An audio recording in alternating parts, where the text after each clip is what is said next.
Salve, salve galera do nono ano, estudos amazônicos na área. E hoje a nossa aula foi gravada direto do Meet, tá bom? Então, hoje vai ser um pouquinho diferente, já que teríamos atividade avaliativa e vamos deixar esta atividade, devido ao acúmulo que vocês estão tendo nesse momento, para agosto. Então, a aula do Meet hoje seria para aplicar esta atividade e eu ficar ali de plantão para tirar dúvida enquanto vocês resolviam. Como não houve esta aula aplicando a atividade, eu acabei fazendo um pequeno resumo dos dois conteúdos que iríamos trabalhar na atividade. Então, eu gravei a tela do computador, vou deixar vocês agora com esta aula, explicando um pouquinho sobre esses dois assuntos e em agosto, no nosso retorno, presencial ou remotamente, iremos aplicar esta atividade. Então fique com a nossa aula agora de manhã. Então, como hoje eu ia passar a atividade para vocês e não teremos essa atividade, eu vou ficar aqui à disposição para tirar as dúvidas sobre a maneira das duas primeiras etapas, que será a atividade de vocês. Essa atividade é avaliativa, tá? Que fique claro. A prova ela vai cair todos os assuntos que nós vimos, pelo menos até pesca, até o conteúdo de pesca, vocês podem ter certeza que vai cair, tá? Porque eles são assuntos curtos, então cai uma ou duas questões de cada conteúdo, e aí, juntando aí os capítulos, dá para fazer uma prova, tá? Então, a gente vai ser assim, tranquilo.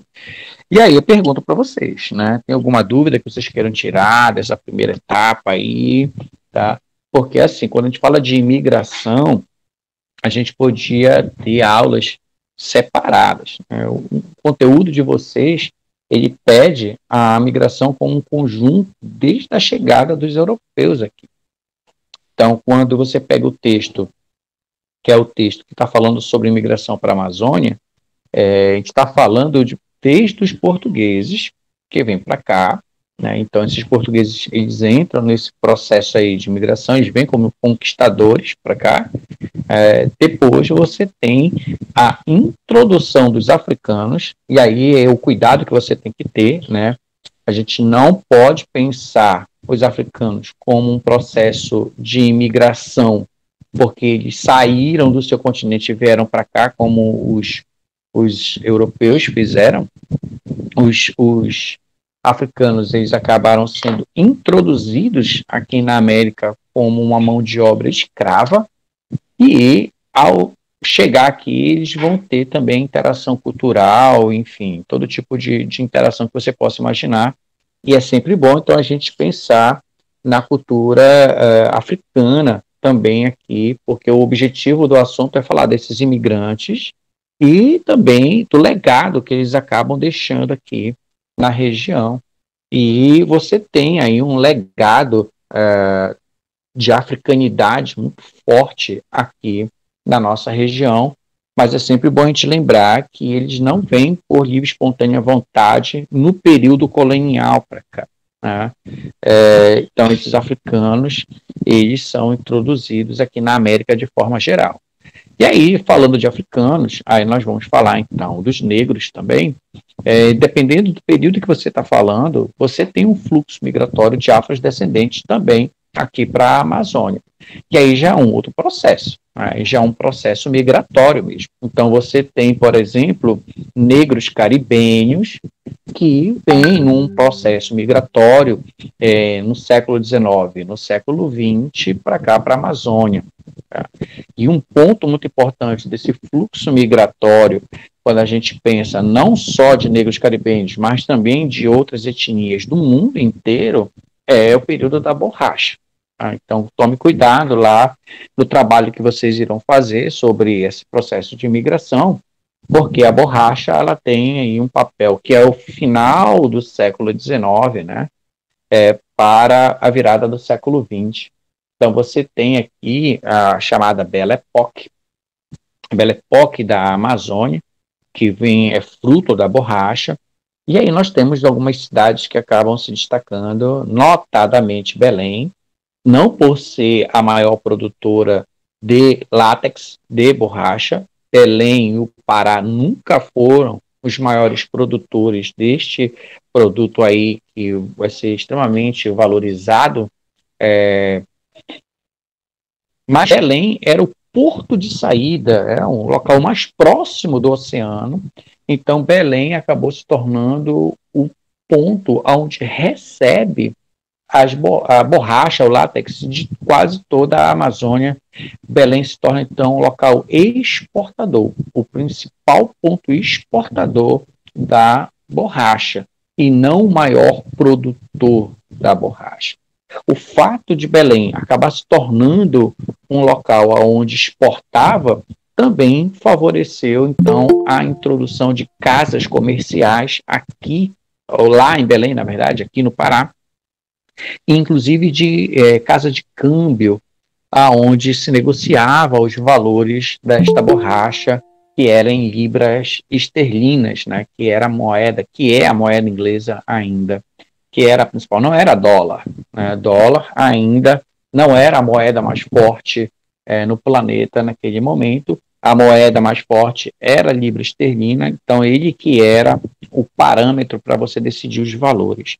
E aqui nós tínhamos casas, lá em Belém, casas de valores, casas de negociação do valor da borracha, e então havia uma circulação monetária muito grande em Belém, e junto com isso abriu campos de trabalhos bem interessantes, e aí também você tem um fluxo migratório por conta disso.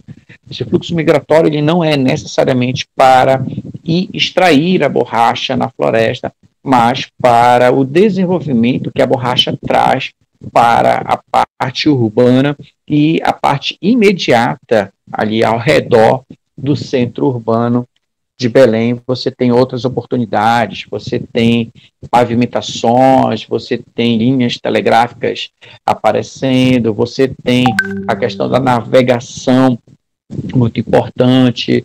Então você tem vários outros campos que vão abrindo e que muitos imigrantes estrangeiros acabam estando nesse processo aí. Porque também você tem que considerar no processo da borracha a migração interna, né? No caso aí você tem os nordestinos que vêm para cá. Esse sim, ele está muito mais ligado à questão da mão de obra em si, mas não quer dizer que era uma regra. Ele é nordestino, ele vai direto para os seringais no meio da mata. Né? Também nós tivemos núcleos urbanos, como Benevides, por exemplo, que é um local próximo a Belém, em certo sentido, e que acabou se tornando um local onde você vai ter uma colônia cearense muito grande. E essa colônia cearense ela não ficou destinada para a extração do látex. Esse grupo que acaba se formando ali em Benevides, ele acabou estando muito mais destinado à questão agrícola. Benevides, até hoje, ele faz parte do celeiro agrícola que abastece Belém.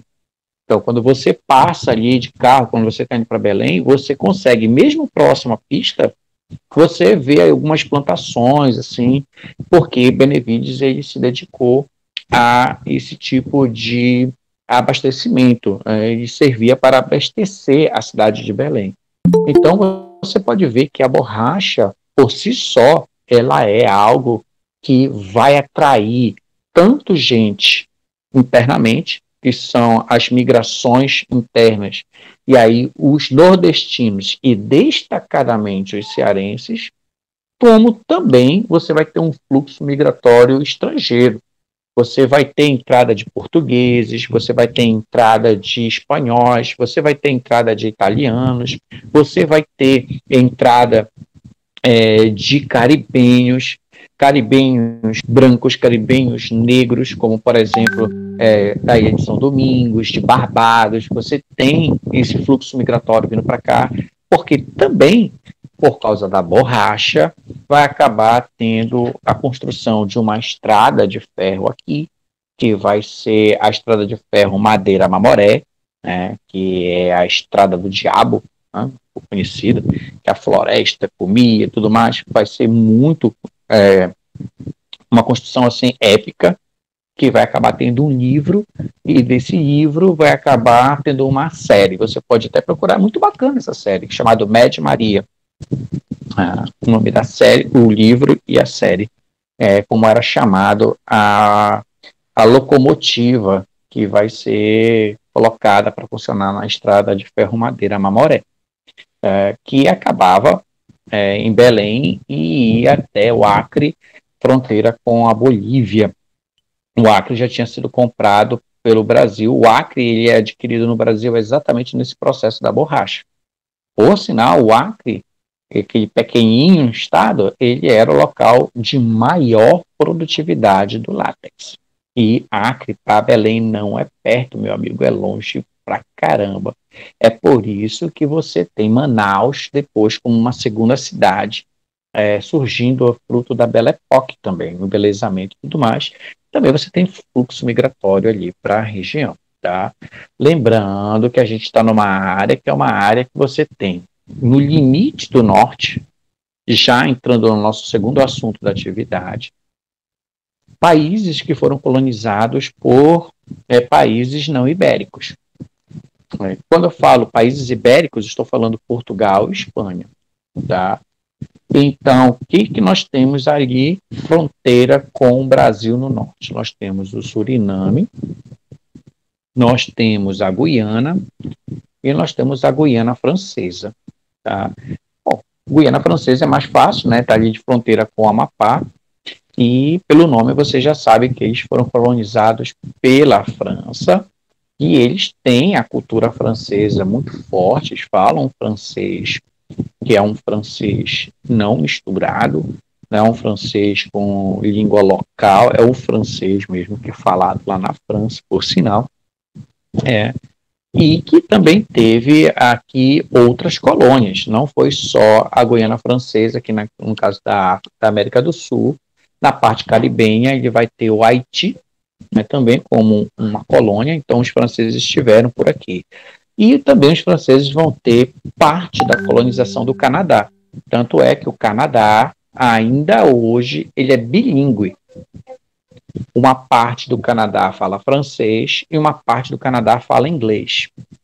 E mais, tem gente que nem aprende as duas línguas. Tem gente que nasce e morre na parte francesa e nem vai para a parte inglesa, não sabe nem falar com os caras lá da parte inglesa. Tem gente que nasce e morre na parte inglesa e que também não vai visitar a parte francesa do Canadá. E, normalmente, nas escolas, eles ensinam as duas línguas, porque tu vai precisar, porque de repente tu te locomove pelo teu país, né, tu tem que saber falar as duas línguas. Então, o Canadá ele tem essa peculiaridade aí de ser um país bilíngue. Tem outros países que são bilíngues, tem países que são até trilíngues. É o caso, por exemplo, da Suíça, né? A Suíça ela é trilíngue, né? Ela não fala, ela fala francês, ela fala alemão, uma parte fala italiano, né? E tem uma parte que fala francês. Então, para te ter uma ideia aí como a Suíça ela é trilíngue, e assim vai, né? Você também tem um outro local que vai ser a Guiana. Então não te atrapalha, a Guiana é um país e Guiana Francesa é outro, tá? A Guiana, ela fala inglês, tá? Então você tem aí Georgetown, que é a capital, e lá eles falam inglês britânico. Né? Quem coloniza aquela região lá são os britânicos. E os britânicos estiveram por aqui. Vocês sabem também, eles têm colônias na parte caribenha. Você tem aí Barbados, por exemplo, é uma ilha caribenha que tem também a cultura britânica, o inglês é um inglês britânico. E você tem os Estados Unidos, aqui na América também, e parte do Canadá colonizado pelos ingleses. Então, os ingleses aí têm aí uma boa participação na colonização da América Central e da América do Norte ali, tá?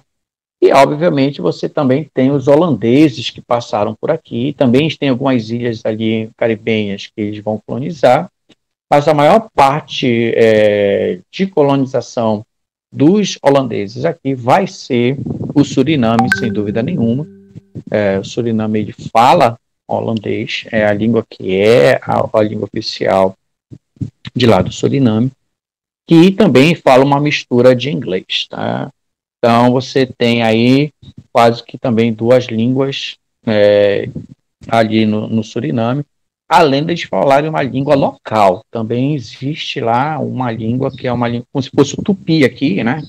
Mas não é tupi, é outra língua, eu não lembro agora qual é o nome. Lá no Suriname, eles chegam a falar lá numa língua que é uma língua local também, tá? E tirando esses três países, aí falando de limite, a gente tem que lembrar também do Equador, tá? O Equador, ele já vai falar castelhano, né, que é a língua aqui da América do Sul mais falada. Vamos pensar que quase todos os países da América do Sul, com exceção do Suriname, da Guiana Francesa e do Brasil, todos os outros aqui na América do Sul e maior parte da América Latina, a parte continental, sobremaneira, né, e uma parte insular também, eles vão falar castelhano. E é ali uma mistura do espanhol com a língua local indígena dos povos desses países aí. A gente não pode dizer que eles falam espanhol porque eles estão um pouquinho longe do espanhol, como nós aqui estamos um pouquinho longe do português de Portugal. Então, eles falam, por exemplo, a gente fala português, beleza, a gente pode até se entender, mas a forma que nós falamos é bem distinta da forma que os portugueses de Portugal falam, né? Assim como são distintas da forma do português que é falado na África, que é falado no Timor-Leste, que é o português menos português que eu conheço, né? Que ainda é o resquício da colonização portuguesa na Ásia, no Extremo Oriente. Qual é a grande característica do Equador? O Equador ele está dentro da região amazônica, mas ele não faz fronteira com o Brasil. É isso que tu tem que lembrar, tá? Ele é o único país ali da região amazônica, que a gente está falando, que a floresta chega até lá, o bioma amazônico chega até lá, o Equador, porém o Equador ele não faz fronteira com o Brasil. Ele e o Chile são os únicos países da América do Sul que não faz fronteira com o Brasil. Todos os outros países da América do Sul têm limite com o Brasil na costa ocidental. Na costa oriental, o Brasil é gigantesco, ele tem ali um litoral imenso, é um dos maiores litorais do planeta. O Brasil está voltado para o Oceano Atlântico, tá bom? Então, inclusive o norte também é banhado pelo Oceano Atlântico, mas no limite, muito próximo ali do Golfo do México, né? Não está muito distante. É Atlântico, o nosso litoral é Atlântico, aqui a Juruteua é Atlântico, tá? Estamos bem próximos, alguns quilômetros do Oceano Atlântico aqui, da região Salgada, por isso vem esse nome, somos banhados pelo Oceano Atlântico. Então, quando você vai para Juruteua, você está tomando banho no Oceano Atlântico, tá? E aí, então, você tem esses limites. Fora isso aí, você vai ter, então, Venezuela, Colômbia, tá? Que também faz fronteira. Como é que é o nome dessa região? É isso que tu tem que lembrar para a tua prova e para a tua atividade em agosto. Você tem aí que tomar cuidado. Quando você exclui a Amazônia brasileira, você dá um nome. Você vai chamar de Amazônia Internacional. Então, não é só o Brasil. O Brasil ele alcança quase 60% de toda a floresta amazônica, de todo o complexo amazônico. O Brasil é o país que detém a maior parte. Mais da metade, quase 60%, 58, não sei quanto por cento, está no Brasil da Amazônia. Sobra uma parte, esta parte também é uma parte importante de todo o bioma, de todo o processo. E esta parte aí, que está fora do Brasil, nós vamos dar o nome de Amazônia Internacional. É assim que nós a conhecemos. Quando você inclui o Brasil, e quando eu digo inclui o Brasil, estou falando da Amazônia legal. Então, não estou falando só da região norte, tá? Estou falando da América, quando falo Brasil, estou falando de Amazônia Legal. E por Amazônia Legal, a gente tem que entender que são os 7 estados do norte, que, portanto, então, 100% de todos os estados do norte estão compreendidos na Amazônia. Então, o complexo amazônico, o bioma amazônico, ele dá conta de 100% da região norte do Brasil, na verdade. Tá? Essa região norte, nós temos 7 estados aí que fazem parte desta região. O que é a Amazônia Legal, professor? É quando você inclui e se estende uma área de fronteira que se estende para além dos 7 estados da região norte, que é grande parte do Maranhão. Tem que lembrar que Maranhão, ele é nordeste, e uma boa parte do Mato Grosso. Você tem que lembrar que Mato Grosso é centro-oeste, tá? E aí, então, a gente vai ter esse complexo aí se espalhando. Então, você vê aí uma parte de fronteira com características já da região nordeste, também fronteira ali com o Pantanal, tá bom? Então, quando você inclui a Amazônia Legal nesse complexo internacional, você tem que lembrar de um novo nome, tá? Que nome é esse? Pan-Amazônia. Então, quando nós falamos Pan-Amazônia, nós estamos falando da Amazônia Internacional e estamos falando também da Amazônia Brasileira. E aí a gente está falando de que Amazônia Brasileira, professor? Está falando da Amazônia Legal. Porque quando a gente fala de Amazônia Brasileira, a gente pode dividir também em duas. Que é a região norte, que 100% da região norte é a Amazônia, e incluir aí parte do Maranhão, parte do Mato Grosso, que aí a gente está falando então de Amazônia Legal, tá? E a Amazônia Legal, ela vai fazer fronteira, como mostra lá o mapa de vocês, o caso aí do Maranhão, que é o limite, né, da Amazônia, ele vai fazer fronteira com Piauí, né? Piauí já não é mais a Amazônia Legal, ele é Nordeste já é o bioma nordestino. E o Mato Grosso, ele vai fazer fronteira com o Mato Grosso do Sul e parte de Goiás. É um pedacinho de Goiás ali, fronteira com Tocantins, que Tocantins é ainda região norte.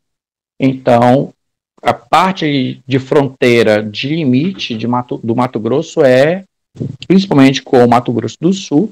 Mato Grosso do Sul já é 100% bioma do Pantanal, tá? Mato Grosso, que está acima do Mato Grosso do Sul, já é uma área de fronteira, tá bom? Ele é uma área de fronteira. Tá legal? É nessa região ali, ó, subindo Mato Grosso, ali pela costa, fronteira com os países da América do Sul, ali, é que vai ter aquele fenômeno que a gente trabalhou sobre clima, que é a friagem. Pantanal, quando a gente pensa no Pantanal, a gente tem que pensar o Pantanal uma planície. Se eu não me engano, talvez eu esteja falando aqui equivocadamente, mas até onde eu lembro, o Pantanal, ele é a maior planície alagada do planeta.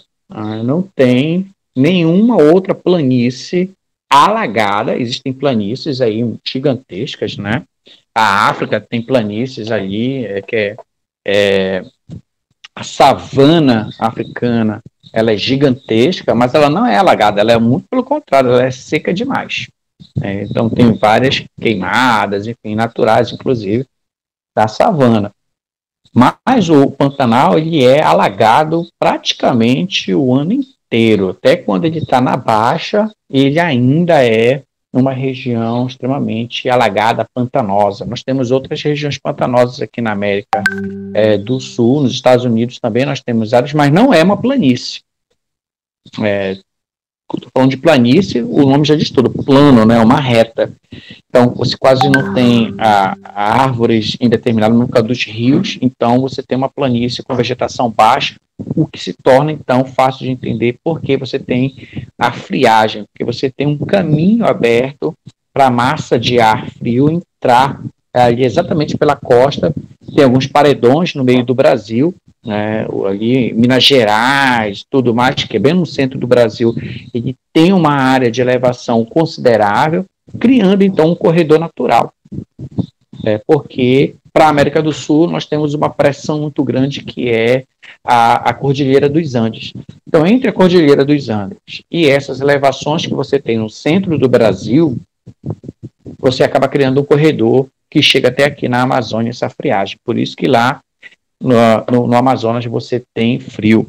As pessoas guardam em seus guarda-roupas roupas de frio, porque eles sabem que entre junho e julho pode acontecer o fenômeno da friagem e baixa consideravelmente a temperatura lá naquela região. Então, quem conhece, tem algum amigo lá em Manaus, em algum lugar ali do Amazonas, pergunta se ele não tem uma roupa de frio guardada, porque de repente ele pode ter que sair com aquela roupa. Sempre é assim, tá bom? Então é isso, gente. Só queria lembrar essas partes aí de fronteira, da região da Pan-Amazônia, aquela questão de imigração. E a atividade que eu ia passar hoje, eu vou deixar para a primeira semana de agosto no nosso retorno, tá? Então nós vamos esperar qual é a nossa data de retorno. Se vai ser imediatamente na segunda-feira, que é o primeiro dia útil de agosto, que é dia 3 de agosto, que é uma segunda-feira. Então a gente espera a quinta, 3, 4, 5, segunda, terça, quarta. Então, dia 6, mais ou menos, nós vamos já ter aula. Talvez teremos aula já. E aí eu marco essa atividade que eu ia marcar hoje, tá bom? Estamos combinados assim? Tranquilo. Então, bom recesso, descansa um pouquinho a cabeça. Se tiver que fazer atividade, faz a tua atividade durante essa semana para entregar em agosto, tá bom? A gente se vê, se Deus quiser, em agosto. Beijo para vocês. Grande abraço. Então, gente, foi isso. A nossa aula foi bem rapidinha, foi mais uma explicação da explicação. Já havia explicado esse conteúdo anteriormente. Então, a gente se vê em agosto. Fiquem com Deus e até a nossa próxima aula.